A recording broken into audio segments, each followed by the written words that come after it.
Oh, from New York, New York, you are listening to Extra Time, presented by AT&T 5G. I'm Andrew Wiebe with my partners in soccer, David Goss, the pantomime, Charlie Davies. What's up, boys? You're really getting into it there. I was like, I having a lot of trouble concentrating. Couldn't look at the screen as you did whatever the hell it was you were doing there. If you're watching on YouTube, you understand. And you on think podcast, you're ready? This is terrible radio. You think you're ready for the next level if you can't take that? Two of us? No, we're trying to pump you up too. We're trying to pump you up. I can't. Yeah, I'm struggling here. I just can't even look at you. Like, where's just all the energy. I've got scouts calling me all over the place saying, "Is Andrew Wiebe ready for the next level?" I'm saying I don't know. I just met with one in my living room. Wow. He just challenged me. Everything is happening so quickly here. By the way, speaking of scouts, we have a big show coming up. We'll get to that in a little bit. CCL, all the other things. You know what we're talking about here. El Trafico. Maybe it's my imagination.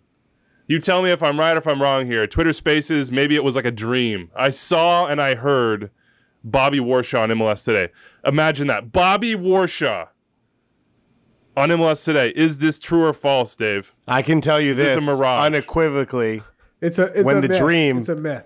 When the dream becomes a reality, that's what just happened. Whoa. It was a dream. It is true. Bobby Warshaw is coming to Frisco, baby. Whoa. The promised land where he belonged.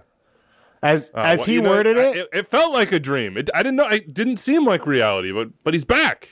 As he worded it, it's his favorite holiday of the year. Generation Adidas Cup is next week in Frisco. It's the premier youth soccer tournament in all of North America. U15s, U17s. We'll be calling the whole thing. I am extremely excited for what's about to happen. Who are the favorites, Goss, for the U15s, and who are the favorites for the 17s?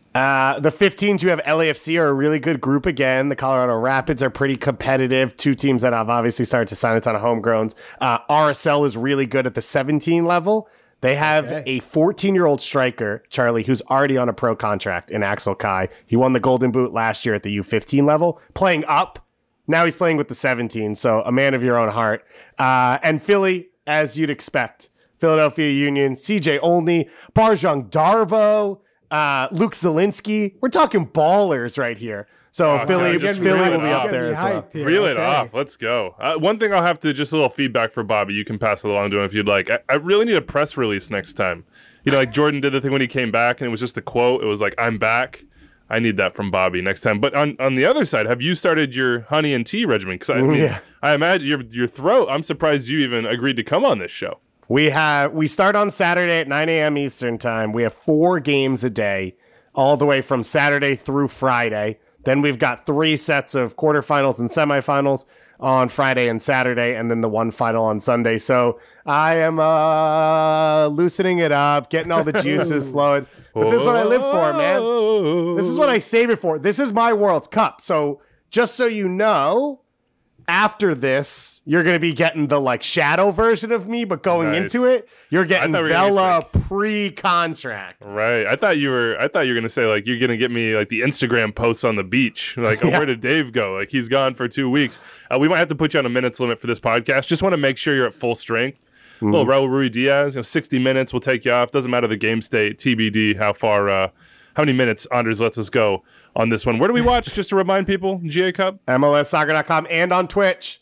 So if you want to talk to us, you want to chat with us a little bit, you can watch and follow it all on MLSsoccer.com. We got Travis Clark coming down, who's obviously youth landscape legend, covering it all. So there will be large amount of coverage. MLS Today, we're going to do a couple special podcasts about scouting, selling players, the development pipeline, talking to Fred Lipka, who's in charge of it all for MLS as well. So for anyone who, I don't know, likes the idea that the U.S. is really good at soccer and Canada is really good at soccer because all these players came through the academy setup. Just want to know what the future is looking like. Exactly. 2026 is only 4 years away.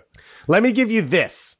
The last GA Cup I was at, Tavon Gray was on the field for NYCFC. And last June, when I was at MLS Next Cup, Obed Vargas was on the field for Seattle Sounders. And now they're both playing in CCL already. That's how quickly it happens. You know, this is Obed Vargas Hive here. All right, tune in for that. It'll be David, the ghost of Bobby Warshaw, and innumerable others providing coverage from the GA Cup. MLSsoccer.com and Twitch coming up today on Extra Time from the AT&T 5G virtual studios. We got the CCL recap. Sounders 3-1 at home. They roll. Jordan Morris has a new haircut, and it seems like he might be back. Upsets in the Open Cup. MLS teams are about to enter in the third round. The final second-round games are tonight. We'll get the draw on Friday, but MLS teams will enter in the third round. 17 of them, I believe, and then the final 8 will come in the round after that, in the round of 32. In MLS, El Trafico is Saturday on Big Fox. That's the first Chicharito Vela matchup ever in MLS, but there's no contract right now for Mr. Charlie Candle. We'll talk about that. It continues to be big news.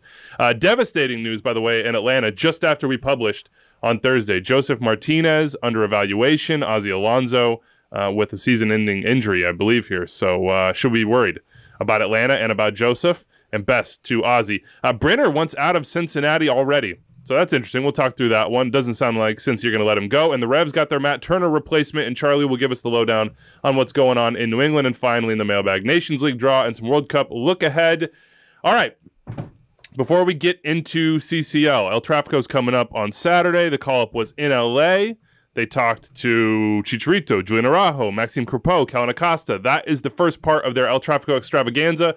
Listen wherever you listen to podcasts or on YouTube. Go check that out. And then next week they have a deep dive with Greg Vanny and Steve Cherundolo. So those ought to be really good too. So if you're interested in El Trafico, you're going to watch the game, or you just want to hear from Chicharito, one of the most interesting people in our sport and our league, go check out the call-up. Always doing good work there. Okay, CCL recap. Dave, we have not heard from you. Charlie and I were on the watch-along show yesterday with Doyle and Kalen. That was a lot of fun. You know, we oftentimes do quote-unquote private Zooms for CCL matches and have the group chat roll through. We got a little punchy last night with various injuries, which we will talk about, as well as just the quality of this game. Sounders go up, NYCFC pull back, then Sounders get the final 2. They win 3-1. They say they want to win the CCL. They want to make history.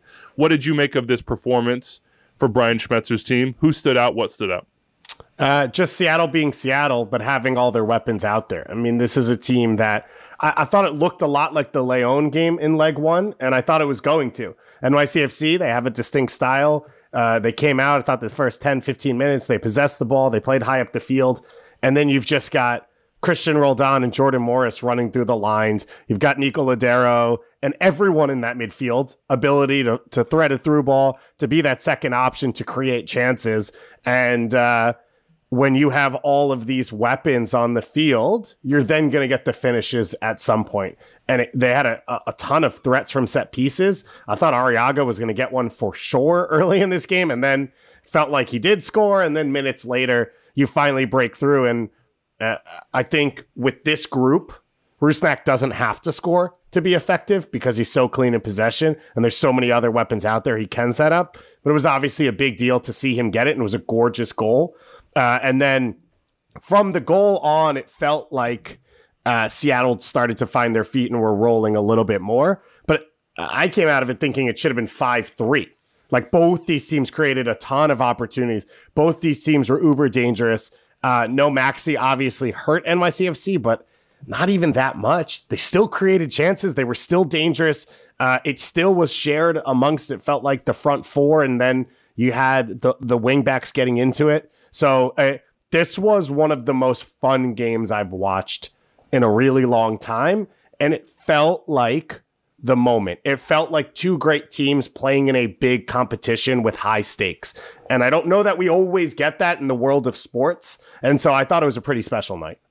It's nice to experience a CCL semifinal without the deep, dark, foreboding pit of Liga MX dread as well. Where even when things are good, you have this, you have that little thing under the surface that's telling you, don't get too happy, don't get too excited, because it's going to be bad. When it's good, it's actually bad. That's been the CCL of the past. We got a little bit of a gift in this sense, in that we know an MLS team is going to go to the final, and we can delay the bad, knock on wood, until then, if it indeed comes. I hope that this is the year, but I've learned enough by now to be what's cautiously pessimistic, in Kalen's words. But this game, Charlie, it really delivered.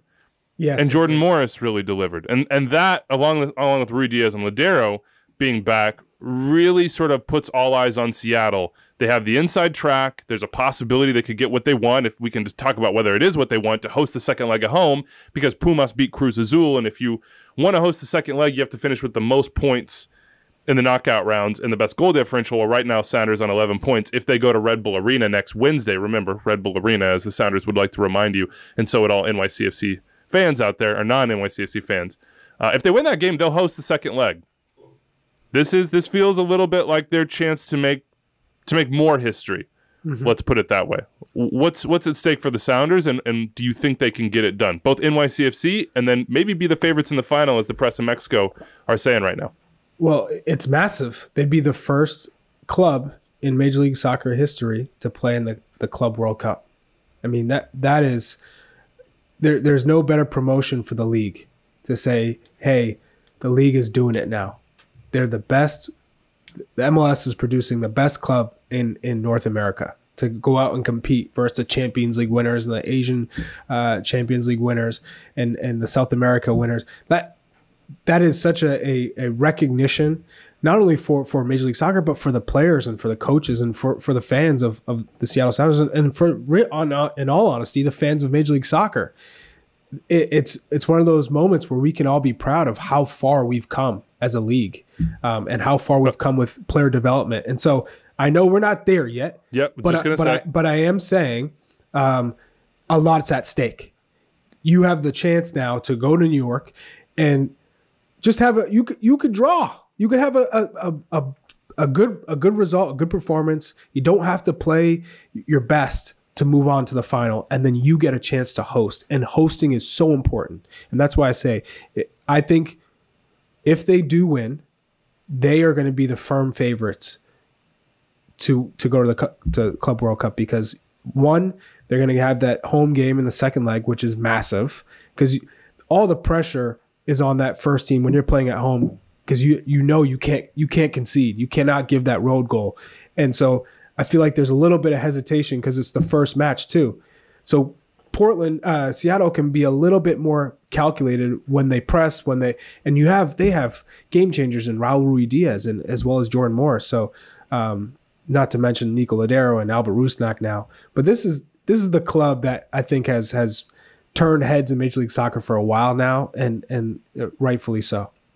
Do you think Jordan Morris is back? I don't. He had a goal in this game. Back yet. A bombazo, let's call it. Christian Roldan cutting it back across the box, first time, right foot, boom. Had an assist in this one as well. Just a really nice, deft little layoff for Albert Rusnak.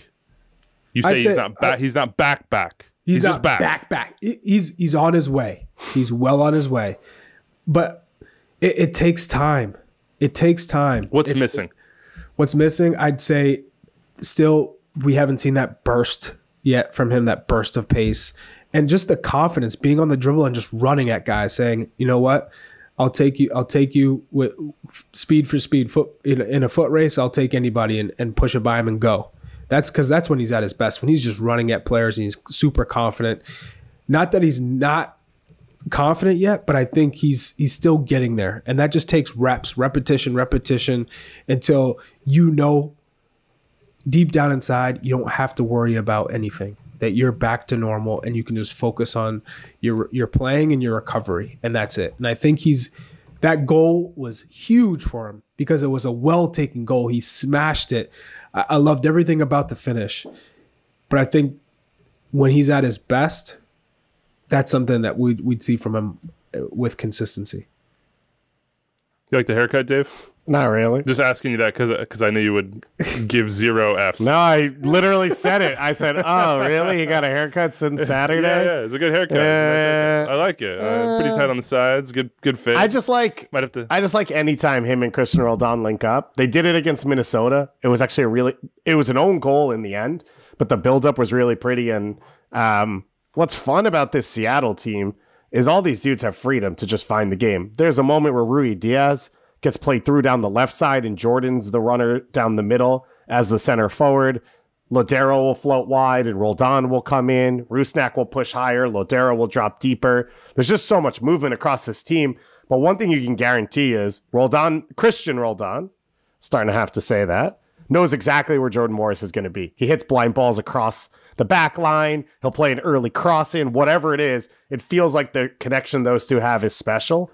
And when Jordan scores that goal, I think Christian Roldan's more excited than Jordan is about it, and his celebration absolutely on one. Yeah. So it's pretty cool and pretty fun.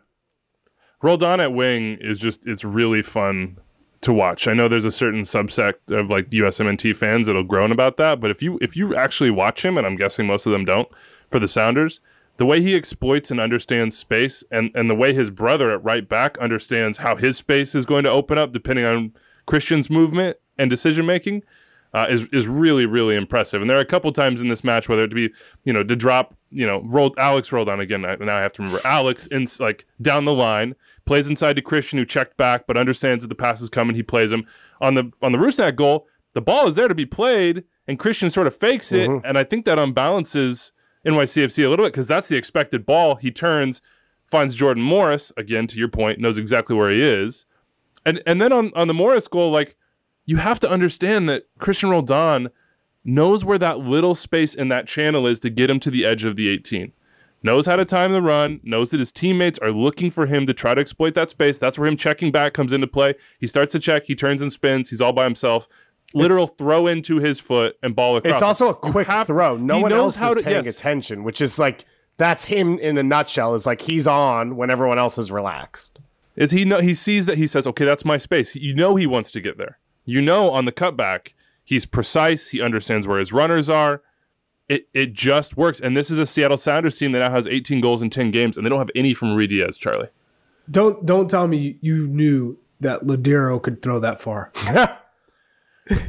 Yeah, I mean, he did it in the first half too, and it was oh, word, right? Okay, that's a part of Ladero's game.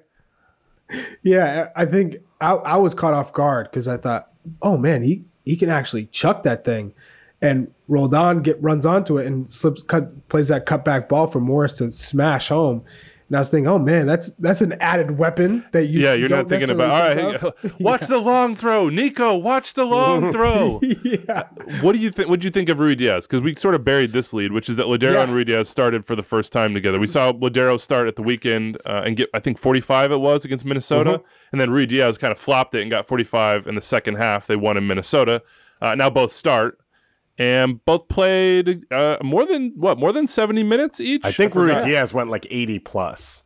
I mean, 80 got plus, good shifts from them, and that's a good sign. Brian Schmetzer had said the governor is off. I don't know what his exact phrase was, but he basically said they're good to go. Our data people say they're good. That's a normal saying, right? The governor is off. Yeah, the governor, in a car, prevents you from not that governor. Hi, gov. What'd you think of Rui Diaz in his first start? He didn't get a goal. Charlie. It looked like he had been out for a while because it is. I think as clinical as Rui Diaz is and efficient, you could still see his movement, but I think his timing was a little bit off. And you can look at the play where he tried to chip Sean Johnson from distance. The ideas are still there, the movement, but just the crisp finishing that we're accustomed to seeing from Rui Diaz wasn't there. And again, that's timing. It's a timing thing. I honestly think come summer, July, August, we're going to see this Sounders team flying. And Jordan Morris is going to be 100% fully fit and in form. I think Rui Diaz will be 100% fit and in form. And then you have Ladero, who people keep forgetting. As good as he is, he's still not anywhere near his peak, and he's still working his way back. This team is going to be really, really difficult to stop because Albert Rusnak is only going to get better because he's learning all the understanding of how this team works and the tendencies of Alex Roldan and Christian Roldan and Jordan Morris and Rui Diaz and Ladero. So it's only going to get better. I think Kellen Rowe too at left back was, cross it off on your bingo card, folks. Yeah, what? Charlie got there. he's still going. No. You couldn't invent a better squad player for the Seattle Sounders than Kellen Rowe. I have the skyline tattooed on the back of my tricep row. I can play however many positions you want me to play. He's turned into a guy, and he had that before, but oftentimes I think early in his career people looked at him as sort of like a little bit more of a luxury attacking player. But he's not he's not like a nice guy on the field. He's a nice guy off the field, but he has a little bite to him too. Give me the Rusnak take on your part of the 8, Dave. We got all Doyle's thoughts last night on the live stream. I'm sure it was What'd fun. you think of him at the 8? Oh, it was an absolute blast. Armchair analyst. Since let me get my armchairs out. I think since I've seen him there with Seattle, and it's not super surprising, it's a good position for him. Like, he is a high-level technical player. He can take the ball under pressure. He can have, defenders all around him, keep possession, and then play quality passes out of that. So his numbers will come down, but I actually think it may be the best role he could play for himself as well as for Seattle. And every time he's played it with João Paulo so far, they've played well. So I think it makes a ton of sense. I doubt there'll be a ton of games where all these guys are available, right? Especially with the injuries. You're going to be moving pieces in and out, and I think he's going to have to play up top, play as the 10, play wide. But every time I see him in this role, especially with like Jackson Reagan in the back, he's just another piece to help them build out of the back. And he's so clean and he's so good in possession. He's just a high-level player. And it's one of those things when you watch this game, there's no weak pieces out there. And I think that midfield 3 of Rusnak, João Paulo, and Nico, I mean, they're all ballers. They can all play the final ball and all drop deep and start the attack. The thing I think about with the Sounders right now, if you go through the starting lineup, and there was no Nuhu, and that's why Kellen Rowe is in. There's no Yaimar, that's why Jackson Reagan is in, who's turned into like best player. I mean, he's like the literal definition of what you would hope to get out of the super draft. Whether it be, hey, we have previous experience with him in our system, so we understand and know him. He'll be comfortable coming in. Just getting a player in the super draft these days, let alone at center back, to like, cool, we're comfortable starting him on the best team in the league, arguably. What a draft pick that was for them. But like playing next to João Paulo, I think is sort of for all these players is sort of the differentiator. Like it's just it settles everyone. And not only does it settle everyone, you have somebody who can kind of be the lead when it comes to having a little bit of confrontational nature to them, but with quality. Like I love that he rolls around in the All Blacks. I love that he's not gonna, back down from anybody. It's what we saw in the first CCL game ever from him. And it's what makes me think this team has a chance to win it. It's not just him. He's sort of in prime. Jordan Morris coming back, but in prime. Christian Roldan in prime. All around this team, you look at Alex Roldan in prime. Like Weeby's running a butcher shop all of a sudden. He's just selling steaks out there. Yeah, everything's prime grade. I got a good list going. Get out of my way. I got a good list going right here. But what I'm saying is like this team is primed to, I think, perform at their very highest level. The only 2 guys that may not be in that quote unquote prime zone, you might add Stefan Fry to that, are Ladero and Rui Diaz. So if Ladero and Rui Diaz truly are healthy and are now in a position to get back into a rhythm and build game fitness and sharpness over the course of, the next month or so, I'm fully on board the Charlie Davies train that this team, already pretty scary, are going to be just absolute terrors in a couple months. And look, that might coincide pretty well with the CCL final, which I believe is final week of April / first week of May. Yeah. So if you have about a month, and you got to get through NYCFC next Wednesday, like 2-0 win for NYCFC, and we'll talk about them in a second, would push them through. You got to get through. But if you're getting Yaimar back, if you're getting Rui Diaz and Ladero up to a new level, fitness and sharpness, and Morris too, like this is just the beginning. Let me just add in this before we get to NYCFC and talk about the second leg, because I don't think this is over at all. I don't think that this was a 5-0 maybe a little too congratulatory here. I think so, but it was the quality of the soccer for both sides that I think kind of has us going there. Moving the game this weekend for both these teams in MLS, I think gave us the game we had yesterday, that you could play these guys 75, 80 minutes, focus on this game, focus on putting your energy to this competition. So I think that it was the right thing to do, and I think it definitely led to the quality of the performance that we saw for these 2 teams. Yep. Get a little break here, and then we'll see him next week as well. Let's talk NYCFC. Maxi Morales out in this one. Reportedly a trunk injury. Is that the side of the trunk? Yeah, it sounds like it's a rib thing. We had a lot of fun with it on the watch along last night. Just the idea of calling something a trunk injury is really funny to me. But apparently it's a rib issue for Maxi Morales. Dave, you were really complimentary of NYCFC. I thought they had their moments, but I didn't think that they were particularly sharp in the attacking third. I didn't think that they got Tias Magno involved, really, in ways that we've seen him be involved, whether it be like out in the wing situations, and maybe better for him sometimes when he comes inside and is able to drive a goal a little bit and play 1-2s off Tati. I thought Santi had some moments. Andrade had the goal, but was pretty quiet otherwise. I actually thought this was kind of muted from NYCFC. What did you see that maybe I did? I thought that Magno had 3 or 4 half chances that should have been full chances that he should have scored. So it felt like the ball fell to them in the box a couple times where the shot's not as hard or as dangerous as it could have been. Stefan Frei had to push 1 or 2 away. That the rebound almost falls for NYCFC. So I thought they had their moments where they were pulling Seattle's backline around and getting dangerous balls into the box in those moments. I don't think they were dangerous when they had a ton of possession in the final third, when Seattle was able to recover. Most of their dangerous moments happen in transition, where normally they are more dangerous in possession, and then when they lose it and counter press and whatnot. They weren't that yesterday. I think the loss of Maxi was a big part of that, but I did feel like they had their transition moments early and late on, where I thought that Magno was going to just beat that last person and finish or get a better shot off, and that they could have had 2 or 3 goals in the end from this one. And Amundsen was really good for them. Coming from that left wing back spot, they obviously didn't have either of the fullbacks against TFC this weekend, and you could just see the difference with Gray and Amundsen out there. Ronny Deila said that NYCFC, quote, controlled 80 or 90% of the game after this. I'm not sure I agree with that.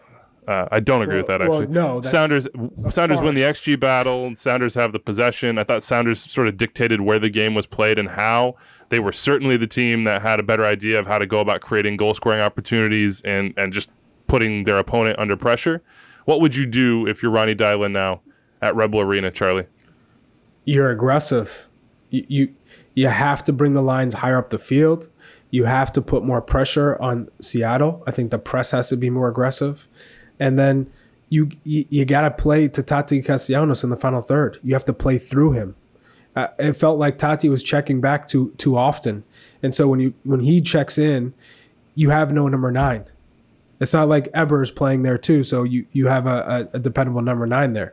So he has to be your point. He always has to be the highest player up the pitch. Unless you're in the final third, then he can pull out and he makes good runs and he gets defenders to come out of position, creates little holes for Santi Rodriguez, who I think was trying to find himself as a 10. It wasn't that he had a poor performance, but he's used to getting in the ball in the wing and coming inside and being on the dribble and playing, quick combination plays or taking players on.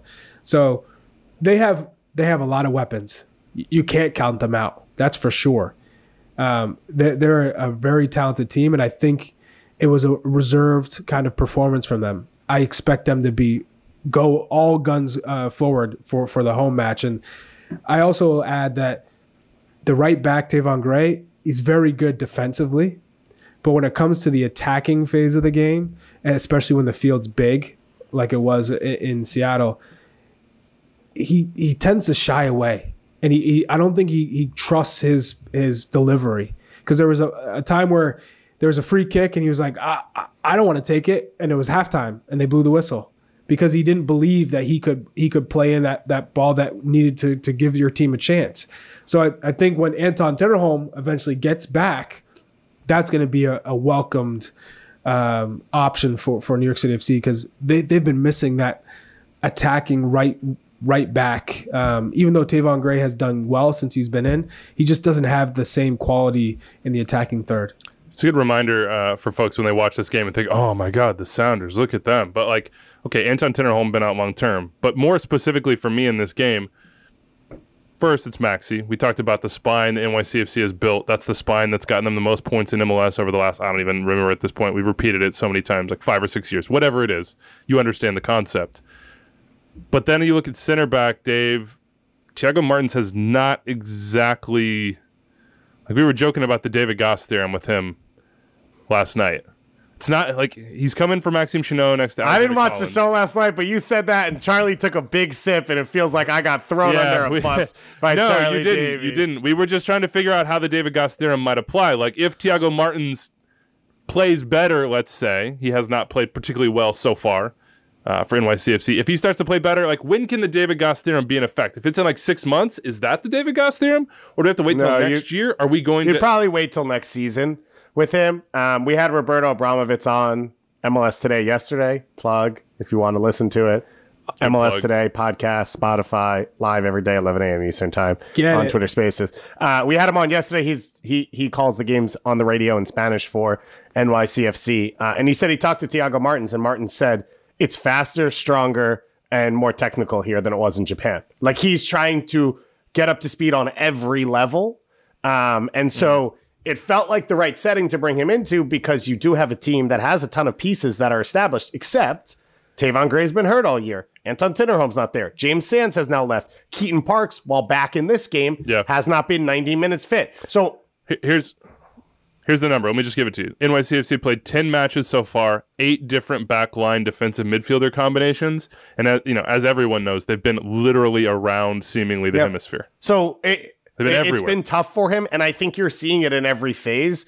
I think in possession he looks harried. It's quicker than he expects it to be, and then out of those moments, he seems to sort of be recovering and constantly one of the goals they gave up against TFC, he sort of turns and looks at Acevedo, who's playing right back, who's never played that position before, about marking. It's like, no, dude, that was your man.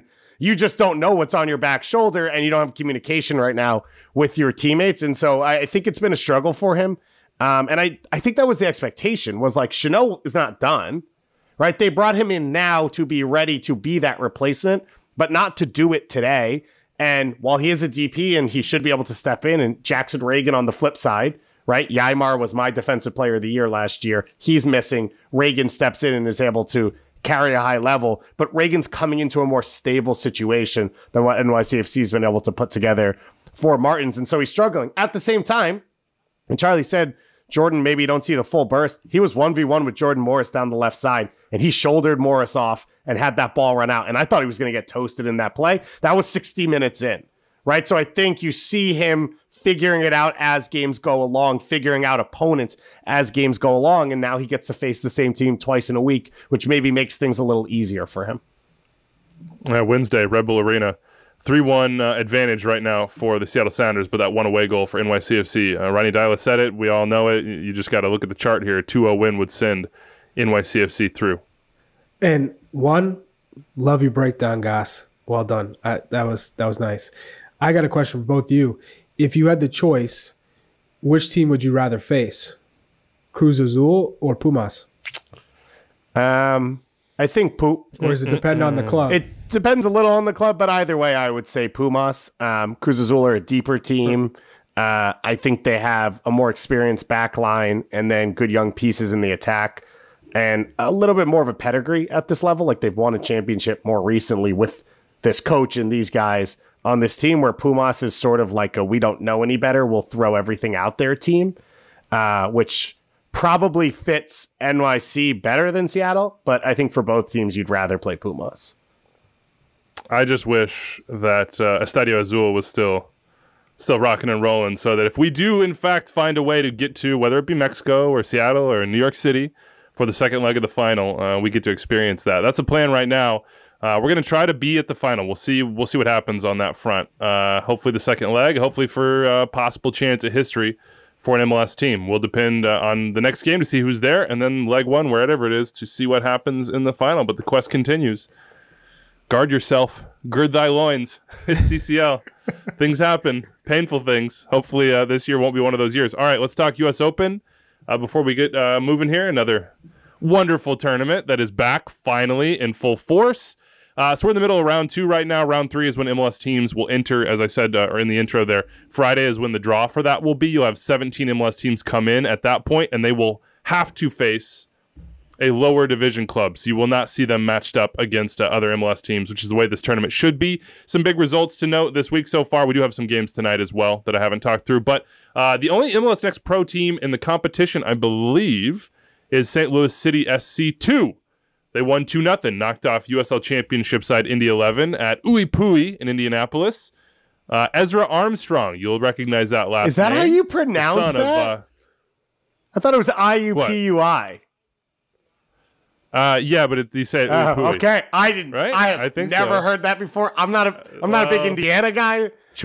Charlie Fiction, if you're listening, get at us here. Let us know if we're hitting the ooey pooey ride. That sounds better, I got to say. But Ezra Armstrong, son of U.S. Soccer Hall of Famer Desmond Armstrong, scored the first goal, defender for St. Louis City SC2. And then Juan Kuzain got the second, so big win for them. They move on. FC Tucson with an upset, 3-2 over Las Vegas Lights FC, USL Championship. Central Valley Fuego FC, USL 1, knocked off El Paso Locomotive 4-1.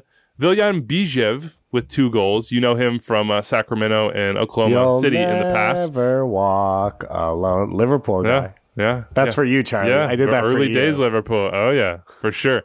And then the 2 biggest results, I think. One, we had a Monterey Bay FC upset by Bay Cities FC, NISA team that it was a stoppage time overhead kick to win that one. But Northern Colorado Hailstorm FC baby. out of USL 1, their first competitive match, first ever, like in their history. This is their first competitive match, the first time they've done it. They beat Colorado Springs Switchbacks, who are atop the USL Championship right now. Beat them 1-0. Played down 90 minutes. They won in extra time. They played down a man 90 minutes. I think there's. I think Switchbacks got a red card. But either way, for an hour. They came. Yeah, I think for an hour down a man in their first competitive game, pulled the upset. So that's pretty sweet. This Hailstorm team has some legends in it, by the way. So just throwing that out there. Give me a name. Breck Evans, FC Dallas Academy legend, Danny Robles, Seattle Sounders Academy legend, Irving Parra, who got the red card, Las Vegas Lights legend. Boom. That's all you needed. Okay. There you go. We got the legends listed off. But MLS teams will all be in by the round of 32, and 17 will enter after the second round is over. You can watch all the games on ESPN Plus. Let's talk Brenner real quick. Brenner, according to Laura Fleifler of Queen City Press, wants to move. Said he wanted to move. Internacional was in, made an offer, but since he want to hold on to him. What do you make of this, Charlie? We're a year into the Brenner experience. $13 million. FC Cincinnati, I think he might be the 3rd most expensive player all time in MLS history. 8 goals in his first season. It's a new Cincinnati. They've turned a new leaf here, but without that turn, Brenner so new. So new. It's just the newest. Brenner has not been in the lineup, really. He's been off the bench when you had Brandon Vasquez, who's the Golden Boot leader, as well as Dom Baji up top in the 2-man striker group. So I understand why Brenner would say he wants to move. He wants playing time. I understand why he would say he want to go home. We've talked repeatedly about how difficult things have been in Cincinnati with the turnover and the results and everything under the sun.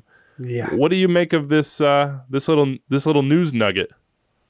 It makes a lot of sense to me. I mean, you're from whose perspective? From Brenner's perspective. From Brenner's perspective, you are kind of sold on a project and a dream, and for Brenner, it was, I have to take a move to Major League Soccer to make my dream move to go over and play in Europe.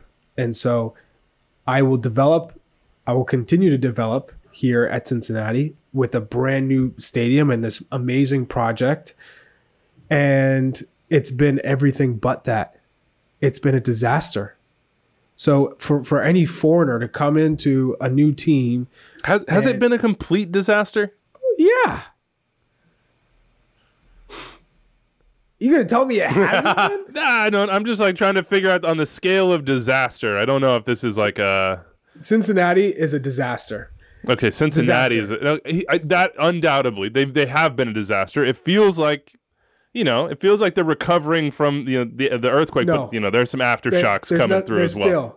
There's no recovery yet. I mean, they've made some hires to address how the club has gone, but we still haven't seen any type of change yet. Like they're playing better. They're a better attacking team this year, Charlie. Great. But still, nothing's changed. So, I mean, if you're talking about a perspective from a player, I'm still excited to play. If I'm a striker, I'm still excited to play Cincinnati. If I'm a team, I'm thinking that's a 3-point game for us. That should be a 3-point game for us. And meanwhile, Brenner's looking at this from the bench, is what you're saying. Exactly. And if you're a striker who has been brought in, and I'm sure he was not promised, but basically told these are how things are going to play out. You're going to be playing, and we're going to get you to fulfill your potential. And all of a sudden, you're on the bench for players who have done pretty well in Major League Soccer, but Dom Baji, how long has he been in MLS? No, but he's on the bench because he was hurt in the offseason and he's working his way back. And I think what you saw in the subs at Montreal is like the intention is him and Brandon Vasquez start up top, right? The intention is for him to be a starter. Whether they're going to be good or not, and whether it's the platform for him to get to where he wants to, Charlie, you're right. And I think it's fair for him to question that. But I don't think the playing time should be an issue because, one, you should earn it. And two, I think they're going to give him the opportunity to take it if he's ready to. I don't know that he'll be that guy, though.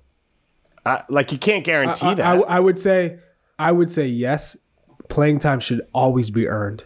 But as well as I do, that's not how it works in MLS most of the time. And not just MLS, Charlie, a lot of leagues. Sometimes when you pay $13 million, you get pressure from above that says, hey, we ought to try to get the most out of this particular asset. I get why on the other side, Cincinnati would say, nah, we're not about this. I'm guessing, this is just me guessing, Internacional sees a potential bargain. They see a loan. They see a low fee. They see a way to go get a guy that was worth XYZ X number of months ago for less. And so, yeah, I get it from Cincinnati's perspective. They still see the potential. They spent this money. They've got to make this investment come good. It could still come good. He's only 22 years old. He had 8 goals last year. The flip side to that is Chris Albright comes in and he's like, oh, we spent this much money on this player. I don't rate him.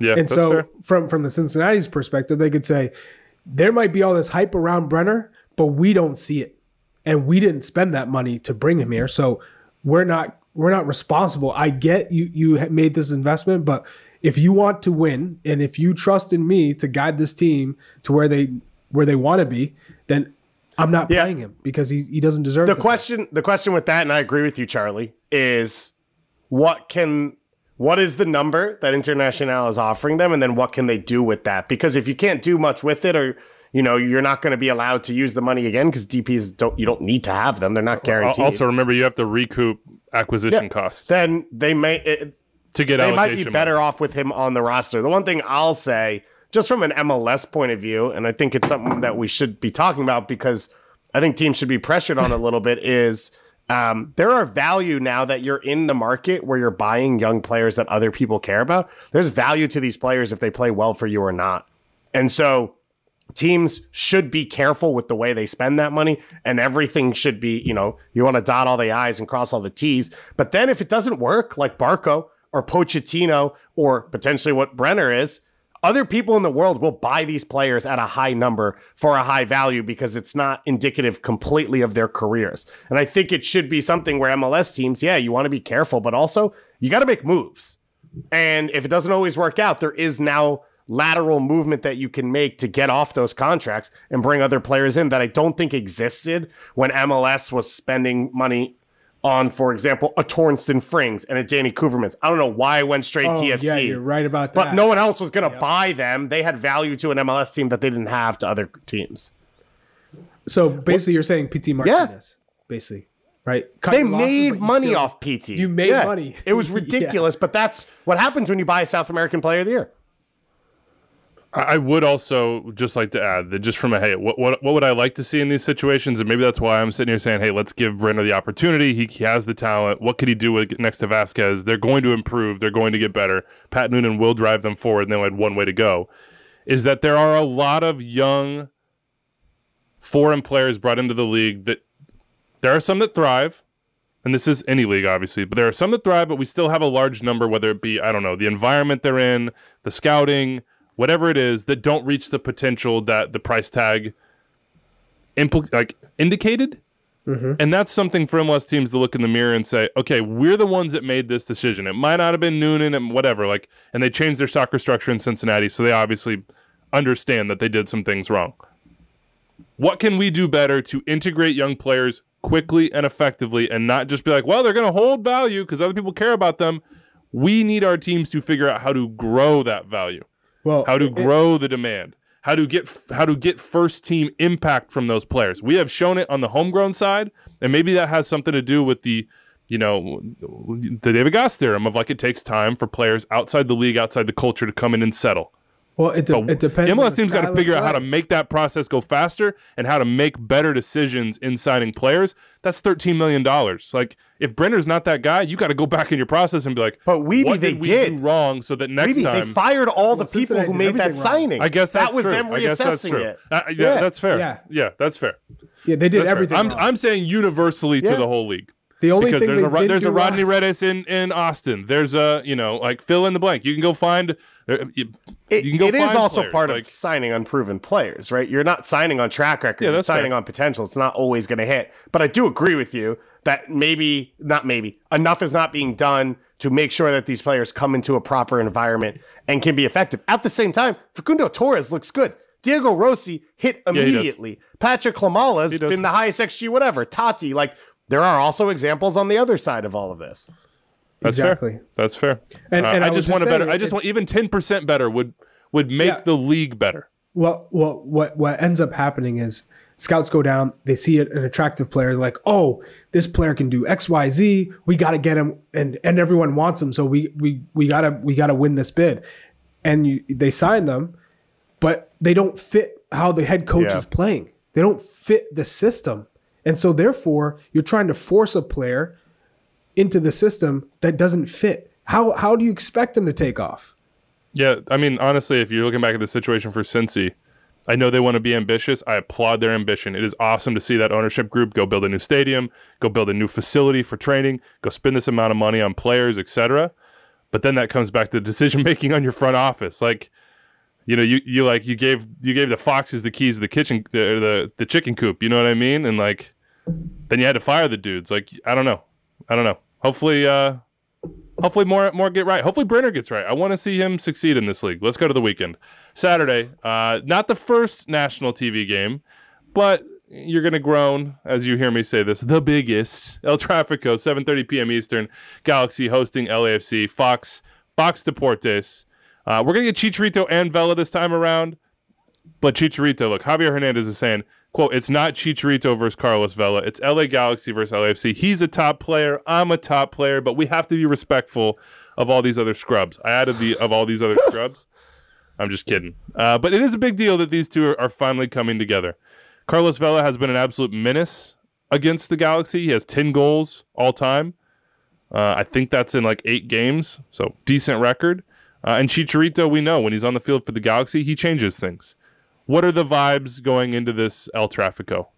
Dave, what do you read? What do you feel? How much does this particular game matter? There was certainly a time, particularly when Zlatan was around and Vela was full strength, where this was the game. Is it still the game? Yeah, I actually think it's in a different way on a higher level. And I know they played in the playoffs, and obviously Zlatan had his debut game. But to me, this is the first time both teams have been convincingly good at the same time, facing off against each other. And you're looking at the first and third place teams in the Western Conference. You're looking at two teams from a top down that now have, I think, a distinct style, organization to the way they play, the way they, as Charlie talked about, recruit players to their system that fit in under these coaches, all those things. And so I think this is a huge moment because with two new managers, and we don't know what Vela's future will be, I think this is setting the tone for the next stage of the rivalry, right? You had Bob and that time for LAFC and Zlatan and then Jonah Dos Santos and all that for the Galaxy. And now this is the Steve Cherundolo, Greg Vanney, this is Cabral and Brian Rodriguez and whatever those pieces are, this is the next stage, I think, of the rivalry. So I think this is a huge moment to sort of establish yourself. If I'm a Galaxy fan, even though you had that little something where they just couldn't beat you. Yeah, you had the mental edge. You've never been this confident going into one of those games that you can play your soccer and win. Marky Delgado's a huge loss and an unfortunate moment for them. Sorry, my apologies, of course. Mark Delgado. But I think this is the El Trafico that I'm most excited for because I think you're looking at two teams that know who they are and are ready to sort of fight for the heart of LA. What do you think about this Carlos Vela contract stuff, Charlie? He still has not agreed to a new contract. We know it expires June 30th. He has 12 more games before June 30th, including this El Trafico. Yeah, it's strange. I can't ever remember a situation like this in Major League Soccer where your best player can literally walk away mid-season. That never happens. And so Carlos Vela, he's also an enigma. People don't know where he lies. He's never expressed, hey, I want to be here for the rest of my life. I love LA. This is my club. I want to be here for the rest of my career. So you don't know if that's even a possibility.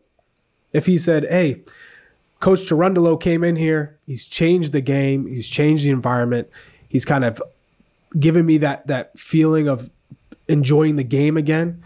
I could see myself playing my rest of my career under Chicharito here, and I'm ready to do that. And I feel healthy, I feel good again. I've never heard anything like that. He's never given anything away. He has all the leverage in the world from that sense, because he can say, you have a chance at a championship with me here.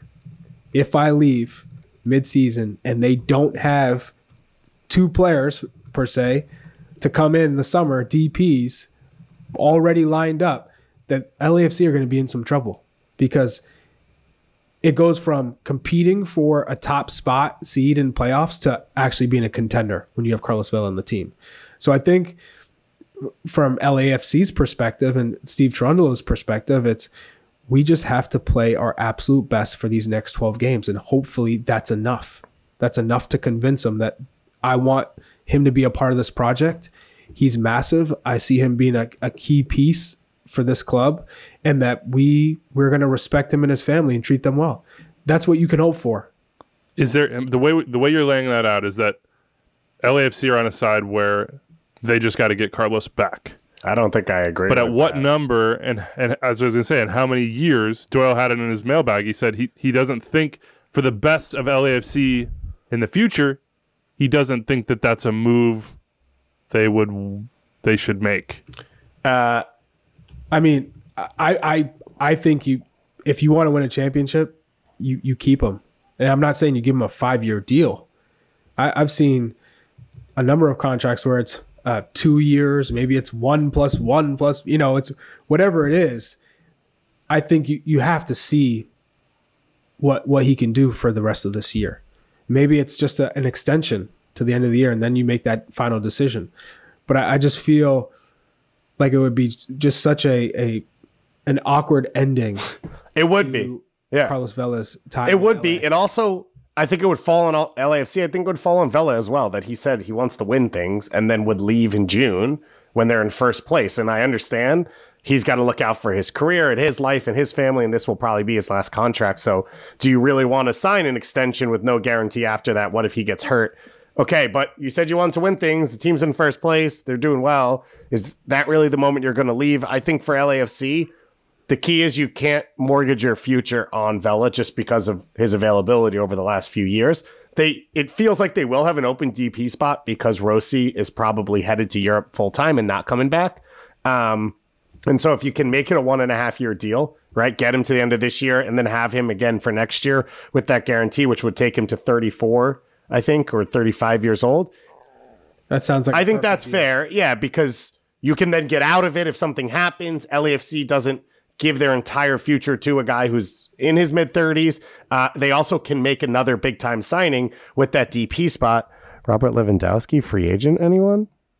Did Charlie just say that? I just heard that in my ear. I don't know. It sounded like you weird. Just whispering in the microphone. But yeah, so that would be an ideal setting for LAFC, but I don't think... I guess Charlie's point, which is right, is if they're in first place in this summer, they have a shot to win MLS Cup this year, and their best shot of doing it is with Carlos Vela on the field. And I'm sure Masai Ujiri and the Toronto Raptors would say you do everything to win a championship and you figure out the rest later. I don't know if LAFC will operate that way, but we've never really seen this in MLS before because it's such an odd contract situation. What if I'm thinking in terms of like what you see in other sports where it's like superstars are like, hey, I'll stay, but this is what I need out of your roster. You need to do this. You need to surround me with X to get to what you're talking about, which is that championship. Haven't they? If you're thinking about that DP spot in the summer, where would you, if you're Carlos Vela and you're talking to Thorington or whoever it might be, and you're saying, hey, we could really use this. If you get this, I will commit 1.5 years at this number, and it'll be it's not a number that's going to make you scream. Doyle wrote TAM. Could they get him on a TAM contract in his column? No, to me, that's out of the question. Like, it's not even like literally. I would laugh if I was Carlos Vela. I would laugh at you. I would be like, what are we even doing here? If that's what you're offering me, is like a high volume striker the difference? Like if they said, hey, we're going to get Robert Lewandowski in the summer, that would make a difference, right? If you're Carlos Vela? Obviously. Yeah. Actually, you don't know. I think it comes down to family. He's a family guy. Yeah. So if his wife loves LA and she could see herself being there and the kids, then yes. But if she wants to go back to Spain, that's something entirely different. Yeah, you just might not have a starting point. So no matter what, you might not have a shot. Yeah, we'll see we'll see what happens here. Galaxy have an opportunity to knock off the top team in the West, as we said, to get a little bit of just one over on their rivals and try to reestablish themselves early on in this Greg Vanney era, at least the year plus in. Who outside the obvious candidates do you think has a chance to be an unsung hero, an unlikely hero for El Trafico? Because we've seen Zlatan in the past, we've seen Carlos Vela, but we've seen some other guys do some special things. I want to go first because I know Gas is probably going to take my guy. Okay. Wow. Okay. Galaxy. First, I know who it is. Okay, Galaxy. I thought you were going to say Julian. Okay. I thought he was going to go Raheem. Nice. Okay. I'm going Efrain Alvarez. But now we've thrown out a ton. This is a classic unsung hero draft. First pick goes to Charlie. He takes Efra. What is about Efra that you are feeling, he'll Chuck? I think he's working his way back to full fitness, because I think he's always been a player talking to a number of his former teammates that has struggled to have, prime time match fitness. And so that will be his either his downfall or something that he overcomes, and then he's able to kind of fulfill the potential that Zlatan Ibrahimovic said he had. He's a gifted player, no doubt. Everyone knows that. But can he stay fit? Can he stay locked in? Can he play 90 minutes without any problems? Because he is such a young kid. And I remember when you're that age, you feel like you could play 2 matches. Around the 70, 75th, 80th minute, he starts to you can see like heavy legs. So for me, if he can build off this match on the road against Portland, which is never easy, he still always looks so comfortable in possession. And his delivery, the weight of his passes, he can bend balls in, he can scoop balls in. Just he's very clever. I think this year he could take it to that next level. And so got to be the final product though, right? There you go. That's what you're relying on him for. All right, first pick off the board, Efra. I'm going. You're up, Dave. I'll take the third. Can I say? Can I do a list? Unsung hero draft. No, we'll do 2 rounds. I'll do a list. Charlie. No Charlie. list. Yeah. Anders, here you go. It is all 4 fullbacks. I think it's going to be Ryan Hollingshead for LAFC. I think it's going to be Raheem Edwards and Julian Araujo for the LA Galaxy. He's taking matchups. It's unacceptable. No one said anything about matchups. We said I think they're both teams that use their fullbacks in interesting ways, and I think you're looking at 3 to 4 guys who are all willing to come in field and be chance creators. And what Raheem Edwards is doing, the only person we've seen play similar to this over the last few years was Ryan Hollingshead in Dallas, coming in field, being a chance creator. Hollingshead's now shown he can play right and left back for this team. So I think those are unsung guys where when their teams are up, it's because those players are in the attacking third, are giving them extra numbers, are creating overloads, are putting the pressure on the opponent. And I do think this will be a back and forth game. It won't be 90 minutes of one team controlling it, but that's going to be sort of your sign that team's on the front foot. So disrespectful. Go ahead, Reed. Take all 4 It's a miscarriage of justice. It's a crime against unsung hero drafts. I'm going to go Ryan Raveloson. We don't have Mark Delgado in this game. I'm still trying to figure out how they're going to set up in the midfield next to Relison. I mean, that partnership has been so good and so fundamental to what they've done this year, both in protecting the back line, but also putting, whether it be Grandsire, Cabral, or Douglas Costa, or whoever, in positions to provide service to Chicharito. They've been absolutely crucial, and so you lose Mark Delgado at absolutely the worst time to that double yellow card, red card in their last match against Portland. Who comes in? Like, you don't have a like for like, really, and Greg Vanney has said this week, if we're really in trouble in central midfield, that's where we need to build out some more depth. So is it Sasha that comes in?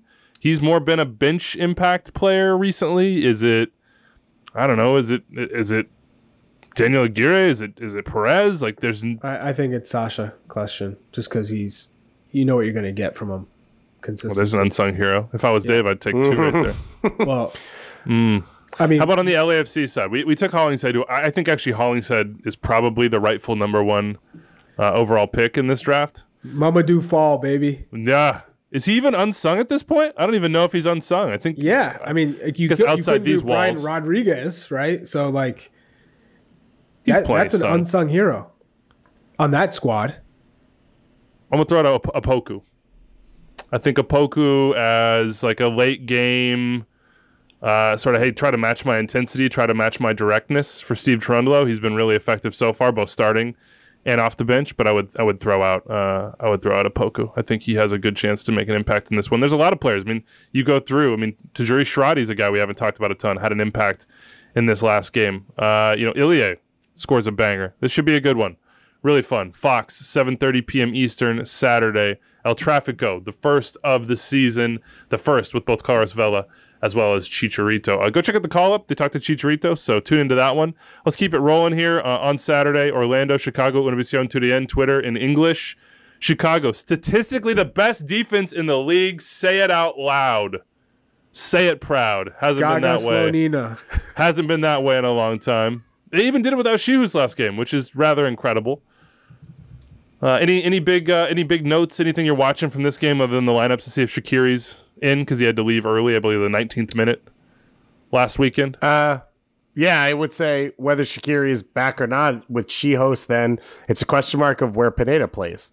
And I think I've been interested how well he's played in center mid, and that Ezra Hendrickson was very specific about that, but then immediately got slid back to center back when they needed it and played well there as well. And I talked about it with Doyle on the Power Ranking show, but to me, he's entering like a Christian Roldan phase of, I can't tell you what position he'll play, but he'll be on the field every game for Chicago that he's healthy, and he's a part of them winning. And I think that's pretty exciting that for a club that's had great talent and hasn't used their homegrowns, they're finally starting to get the best out of it.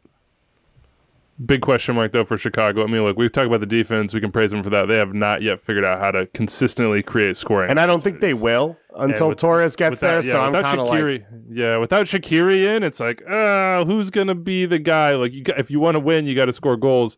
Flip side is you are going against an Orlando team that's now missing Antonio Carlos and are pretty thin in the back, so it's going to be, you assume, Janssen and Schlegel.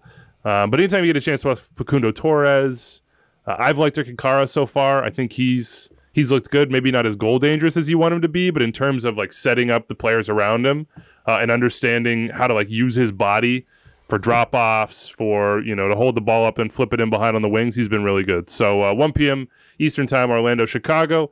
How about Miami, New England? Here's a question for you, Charlie, and then we'll get to the Matt Turner replacement signed by the Revs. From Andy from Revs Nation. I can't tell. It looks like he's wearing a Minuteman outfit in his photo. Maybe not. How do the Revs turn things around? 4 losses in a row, own goals, late collapses, red cards. With all the injuries to key players, are the past 3 weeks a blip, or is there something different this season that just is not working? Give me your Revs takes. A massive difference is you have no Matt Turner in goal. Matt Turner is the sole reason why they were able to put up a lot of points last year, because he's the difference maker. I mean, not only turning draws into wins, but wins from losses, because he comes up with these massive game-changing saves and allows the back line to play with a certain freedom. You throw in injuries to Henry Kessler, you throw in injuries to Andrew Farrell as well. So the continuity is not the same for the Revs in the back. Then you lose Tajon Buchanan, and I can't stress enough what a difference maker he is as a player, because he changes the way opponents play you, and press you because of his pace and his tenacity and his willingness to run at you 1v1 and pulling players out of position, which then frees up space, a little more space for Carlos Gil, because he doesn't get much space as it stands. But with Tajon Buchanan, he has a little bit more. And so I think when you bring in Sebastian Lletget and he plays much more narrow than a Tajon, and you throw in Tommy McNamara, your midfield gets very narrow. And so your outside backs are forced to be a little bit more high than they normally are. And that's where you get your width. That leaves a lot of space for your two center backs to cover, and Matt Polster. So it's almost like a triangle. And over the course of time, when you don't have a Matt Turner in goal, you're going to get exposed and you're going to get punished, and that's what we've seen. And then you throw in Josie Altidore and Gustavo Bo being hurt, and Josie just isn't fit yet. And Adam Buxa also hasn't been at his sharpest. So you throw in a number of those reasons for the Revs not being at their best. And the best part about it is it's early on in the season, so you can go through all these bumps and bruises and pains, and knowing that, hey, we just got to figure some things out, make some adjustments, and then we can get back on our ways.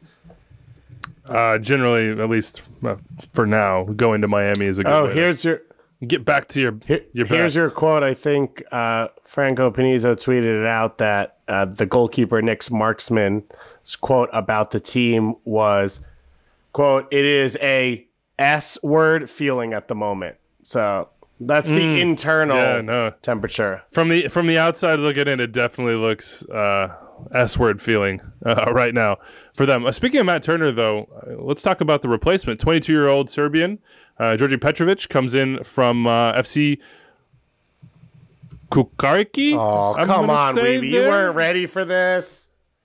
FC Kraki. 86 appearances, 33 clean sheets, goals against average of .99 in 3 seasons. Young guy has 1 cap for Serbia against the Dominican Republic. Well, that's an interesting international game. Serbia DR in 2021. Right? Where was that game played? I don't know. That's an incredible. I don't know. The one he will remember forever. I hope for his sake in the DR. Charlie, any scouting reports on Georgie, the second big time Georgie we have in this league? Seems like an interesting profile. Interesting. I have not seen him play. I just know the profile looks good. He's 6'4", keeper, 6'4". Yeah. You just have to be hopeful that he comes in and he's the real deal, because he was brought in to replace Matt Turner. So you can't bring in a keeper who is not going to come in and kind of stand on his head right off the bat and kind of be impressive. So there's always going to be that, first month or so of getting used to the league and the team and the players. But ultimately, I think he's got to be a big time shot stopper.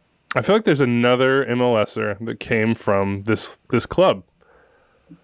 Who would it be? I feel like he plays for Chicago Fire. You can correct me, somebody on Twitter. Maybe. I know who it is. No, you don't, Charlie. Sekulic. He was an attacking player. Stojanovic. Yes. Told you. I knew it was on the Fire. I got a little help there from Charlie. Appreciate that, Chuck. Look, with Inter Miami, Gonzalo Higuain, his dad apparently said he was going to retire after. Come on, Weeby, move it along. We got good games to talk about. I got nothing on them. Sunday, Charlotte, Atlanta, 1:30 p.m. Eastern, ABC. I repeat, ABC. Pick it up with an antenna. Available to all. Charlotte, Atlanta. Charlotte looking, They weren't screwed, which is nice to see. I wonder if Karol Swiderski is going to be ready for this one. I know he's had some injury issues. I hope he will be. Got some question marks on the other side. If you want to watch Bim Bender, you have good instincts because he looks really good so far. We have in the rundown rivalry, question mark. Yeah, not going to give that in the air. Let's see it on the field.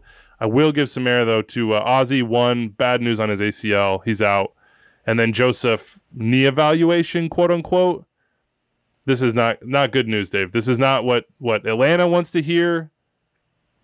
It's just sort of it's a downer, man. It's the only thing I would say is he's clearly not himself. So you'd rather them figure it out and get over it and try and get him back than to just keep pretending that he is who he is and letting him be out there and struggle and lose confidence and sort of affect the shape of the team even at times. And I don't know that there's a backup on this team. You have Dom Dwyer, you have Cisneros, who they brought over from Chivas. They have Jackson Conway as well. It's obviously not ideal for Atlanta, but you still have match winners on this team, right? And you still have quality across this group. I mean, your back five is one of the strongest, I think, in MLS, which you couldn't have said over the last few years. So there's still a platform for Atlanta to play off of, but Ozzy's a huge loss. And I think Ozzy was supposed to be the like calm in the storm while Almada figures it out and Aruju settles in and Joseph comes back. It was like, here's a known quantity that Gonzalo Pineda can rely on, and you've now lost that. And on top of that, you don't know who Joseph is for your team. So yeah, it's a pretty worrying moment, I think, for Atlanta and for Charlotte. Since Adam Armour scored against Atlanta, it's gotten better and better for them. So can you show in a month or less, whatever it's been, how far you've come and maybe get one over on a rival that's in a down moment? And is that, on ABC on Sunday afternoon at a home stadium, is that a way to sort of reignite yourself in your market and say, yeah, this is a team that's not only entertaining, this is a moment that's not only fun, it's not just a new team, we're also competitive and a shot across the bow of really the big dog in our region. Have you ever had you've had a long injury history, Charlie, a variety of things. Have you ever had a situation where you had to go in for an evaluation like this, where you were training, you're playing, and you're like, oh man, this ain't right?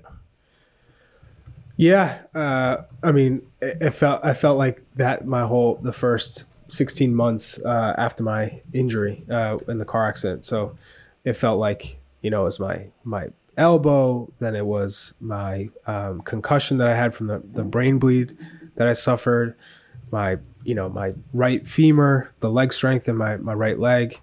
And, I had the 1.5 inch leg difference because of the femur break. So my body's just wasn't aligned at all. And so there was a lot of compensation, and that's what ultimately led to me having to deal with so many muscular injuries in the very beginning, a lot of hamstrings and calves, and groins. And then, it was just, that was my career. It was a lot of evaluations and checks, and,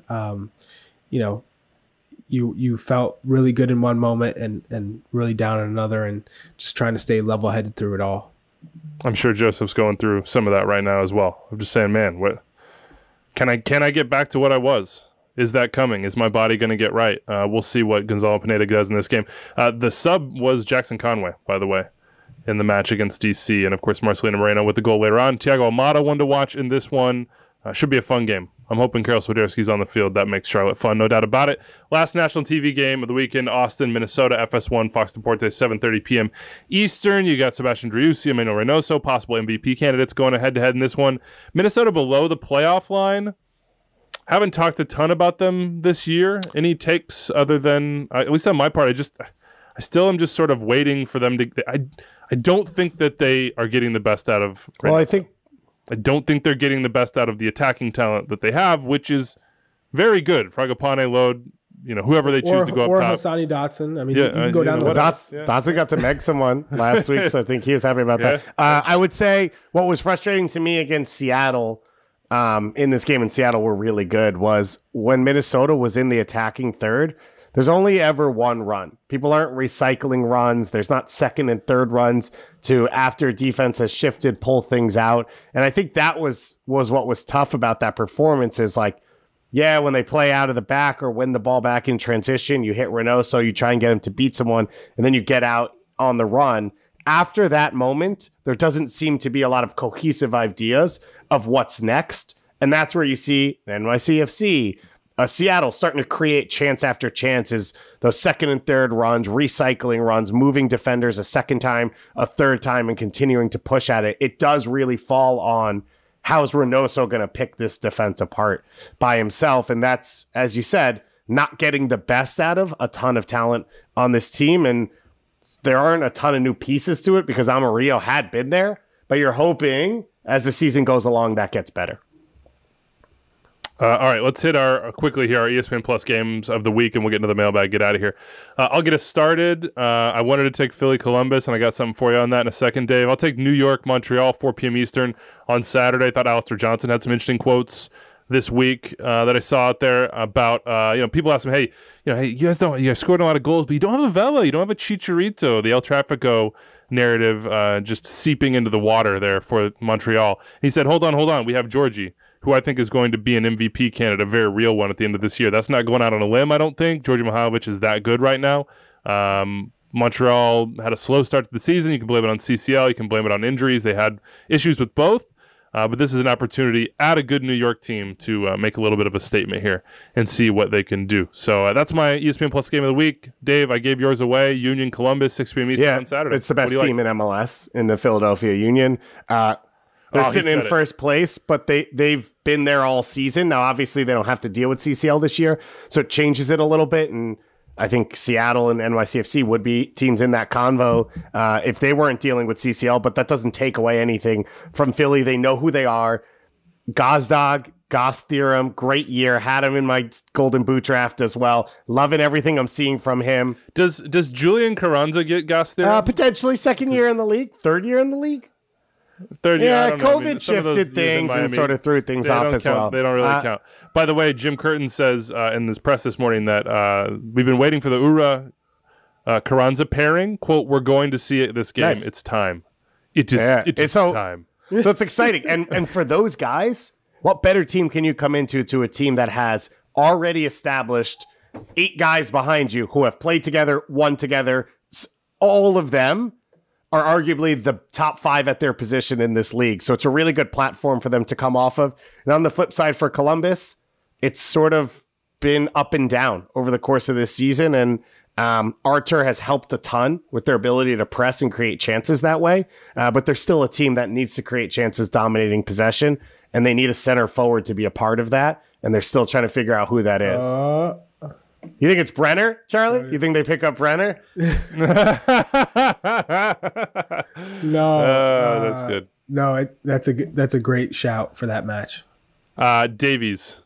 Yeah, Sporting KC, I'm gonna go Nashville. Sporting Kansas City, Nashville. Classic Charlie. Loves Kansas City. SKC. Yeah, just a big KC guy. 3 L's in the past 4 matches. 3 L's. Nashville playing on the road till their season opens up at home May 1st. I think they sold all their tickets already. They put them on sale, and I think they were gone. All their single game tickets were sold out in an hour. Well, that's good. I think they have a ton of season ticket holders too. So that one win for Sporting Kansas City came at home to RSL, and so now they're at home against Nashville, and Nashville are just kind of biding their time because they know they're about to have a whole sloth of home games. So is sloth? I just want to ask: is sloth the slew? Yeah. Like what? You combined something there. I like it. Like I'm gonna start using it. Like I got a whole sloth of things on my to-do list. I don't know if I'm gonna. So I think this is going to be it's a good game. A good matchup. Yeah. Good game. Sporting KC Nashville, 8:30 p.m. Eastern on Saturday. This is week 6. All the coverage, MLSsoccer.com and the MLS app. And we will be back on Monday to break it all down as always. Plus, MLS After Dark over the weekend. Twitter Spaces live on Saturday and Sunday nights. And then that comes out on the MLS Today podcast feed as well. So if you're looking for instant breakdown, need something on Monday morning, that's what you'll get onto. Mailbag 401-206-0MLS. Extra time at MLSsoccer.com. First topic, I had a lot of people hitting us up about the Nations League draw. U.S. national team is in Group D. U.S., El Salvador, Grenada. And then Canada got Group C, Honduras and Curacao with them. Mexico, Jamaica, Suriname. And then Costa Rica, Panama, and Martinique in Group B. Interesting that Panama and Costa Rica got paired together. Charlie, what do you think of this group for the U.S.? They'll play El Salvador and Grenada in June. 2 games that will be used as World Cup tune-up. How do you think they should use those games? How much does the Nations League matter to the U.S.? The U.S. are going to use them like World Cup qualifiers because they have to. There's not many opportunities for the group to get together. So for Greg, I got to play my best 11 and figure out the best team, the best partnerships and pairings, and it's a lot of small changes from what we've seen in World Cup qualifying because it's always going to come down to form and relationships on the field. And so You're going to have some late bloomers in terms of guys who are just like getting hot and like screaming, hey, I deserve a national team call up for the World Cup, versus the guys that Greg's has known throughout the World Cup qualifying process. So balancing which player makes sense versus I got to stick with some of the guys that have done it for us and I can depend on. Sounds like Uruguay is going to be a friendly opponent, Dave. Yeah, you like that I do. As a prep? I like that a lot. I just think just play the best teams you can. And this Nations League will be sort of your comparison for having a lot of the ball against a Wales, Scotland, or Ukraine, whoever it ends up being. Otherwise, challenge yourself against great teams. Challenge yourself against teams like England. I'd like to see them play Belgium if possible. I think that makes a lot of sense for them. And on Belgium for the flip side. Holland for me. You want to see them play Holland? Yeah, I think that's fair as well. There's rumors potentially about Argentina because Mexico and Argentina had a friendly. And today, a report came out that Copa America, there's a discussion that it will return to the U.S. in 2024, which I think we're not going to talk about this until after. But the next 4 years, what is the U.S., Mexico, and Canada going to do without World Cup qualifying? That's a really good solution to getting yourself prepared for a World Cup. I know we have to go. Anders says we have to go. Dave, just I guess like walk away or something real quick. I just want to read this and get your thoughts, Charlie. Aloha team, it's Nick from Honolulu. He doesn't understand all the praise for Jesus Ferreira in our last podcast. He says he understands he got the goal, but the ball accidentally got to him in an obvious spot to score, and he missed a clear chance from a pass by Luca de la Torre. He says we have short memory with our number 9s. We loved Pepe, then Pepe was cast aside. Pifak was scoring, then we cast him aside because he had the miss. But Ferreira scores 1 goal out of several chances, and now he's the clear number 9. That doesn't make sense to Nick. And James Porter hit us up and said he thinks we are overlooking Timothy Weah at the 9. I would just ask you, Charlie, for your top 3 U.S. national team center forward depth chart as it stands right now. As it stands right now, Timothy Weah, Ricardo Pepi, and in no particular order. That's like the opposite of that's not what a depth chart. So you're talking my number 1 guy right now who I'm playing. It would be Timothy Weah would be my 9 right now. No. Okay. Ricardo Pepi is number 2 for me, and 3 would be Jesus Ferreira at the moment. Well, I guess we end on that note. You can yell at us. You can hit us up in the mailbag, 41206-0MLS, extra time at MLSsoccer.com. Pleasure to be back with you boys. We'll be back on Monday. Kaylin and Doyle with Dave and I breaking down week 6. If you have thoughts on that, hit us up. Have a great weekend, everybody. Adios.